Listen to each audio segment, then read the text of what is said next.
నిన్నటికి నిన్న మేడారం జాతరలో ఏర్పాట్లు సరిగ్గా చేయక ముఖ్యమంత్రి పర్యటన సందర్భంలో భక్తులందరినీ సుమారు 6-7 గంటలు నిర్బంధించి చివరికి ముఖ్యమంత్రి వచ్చేసరికి ఇంకా సమయం ఉంది కదా, అమ్మవార్ల గద్దెల కాడికి మమ్మల్ని పోనీయుండని మహిళా భక్తులు కొంతమంది మాట్లాడితే వాళ్ళ మీద విచక్షణ రహితంగా లాఠీ చార్జ్ చేసి first time in the history Telangana రాష్ట్రంలో మొట్టమొదటిసారి మేడారం జాతరలో భక్తుల మీద లాఠీ చార్జ్ చేసిరు ఈ ముఖ్యమంత్రి పరిపాలన నిర్వాహకం ఇది.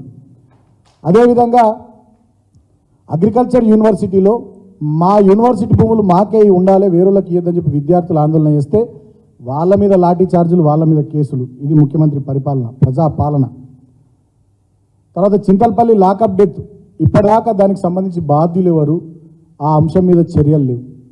భువనగిరిలో సూర్యాపేటలో 4 విద్యార్థులు ఆత్మహత్యలు చేసుకుంటే దానికి సంబంధించి ఇప్పటివరకు ఈ ప్రభుత్వ పరంగా ఎలాంటి చర్యలు లేవు, ఉలుకు లేదు, పలుకు లేదు. ఈ ప్రభుత్వానికి దున్నపోతు మీద వాన పడ్డట్టే ఉన్నది తప్ప కనీస స్పందన ముఖ్యమంత్రి స్థాయిలో కానీ మంత్రుల స్థాయిలో కానీ లేకపోవడం విచారకరం.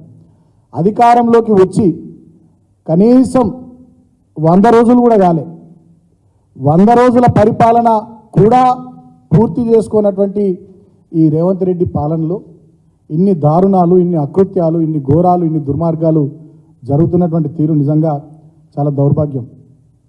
మాకు ఈయన పరిపాలన చూస్తే ఏమనిపిస్తుందంటే, గతంలో విష్ణూరు రామచంద్రారెడ్డి దొర దేశ్ముఖ్, అదేవిధంగా ఎర్రపాడు ప్రతాప్ రెడ్డి అనే దేశ్ముఖ్, ఆ దేశ్ముఖ్ల హయాంలో ఆనాడు బందగిని చంపిర్రు. అదేవిధంగా పోరాటం చేసినటువంటి చాకలైలమ్మ, దొడ్డి కొమరయ్య లాంటి వాళ్ళని కూడా ఆనాడు చంపిర్రు.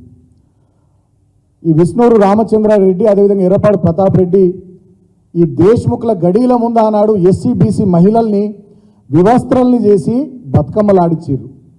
ఆనాడు ఎస్సీ బీసీలను చాలామందిని, దళితులను, బలహీన వర్గాల వాళ్ళని రాచి రంపన పెట్టిర్రు, ఘోరంగా కొట్టిర్రు, దాడులు చేసిర్రు, కొంతమందిని హత్య కూడా చేసిర్రు. వాళ్ళ శవాలు కూడా దొరకకుండా కృష్ణానదిలో, మూసీ నదిలో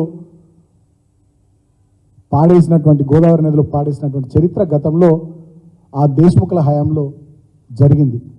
ఇవాళ ఈ నయా దేశ్ముఖ్ రేవంత్ రెడ్డి పాలనలో మొత్తం రాష్ట్ర వ్యాప్తంగా ఎస్సీ బీసీల మీద విపరీతమైన దాడులు జరుగుతూ ఉన్నాయి. వాళ్ళ చిల్క ప్రవీణ్ జర్నలిస్టు, అదేవిధంగా శంకర్ జర్నలిస్ట్, ఈయన గౌడ్ బీసీ, ఇట్లా బీసీ సోదరుల మీద, దళిత సోదరుల మీద రాష్ట్ర వ్యాప్తంగా విపరీతమైనటువంటి దాడులు జరుగుతూ ఉన్నాయి, అకృత్యాలు జరుగుతూ ఉన్నాయి. ఎస్టీ బీసీ గురుకులాల్లో ఎస్సీ బీసీ అమ్మాయిలు ఆత్మహత్యలు చేసుకుంటూ ఉన్నారు ఈ నయా దేశ్ముఖ్ పరిపాలనలో. ఆటో డ్రైవర్లు ఆత్మహత్యలు చేసుకుంటూ ఉన్నారు, అన్నదాతలు, రైతన్నలు ఆత్మహత్యలు చేసుకుంటూ ఉన్నారు. ఈ నయా దేశ్ముఖ్ పరిపాలనలో ఇవాళ తెలంగాణలో బడుగు బలహీన వర్గాల పరిస్థితి, దళిత గిరిజన వర్గాల పరిస్థితి అగమ్య గోచరంగా తయారైంది.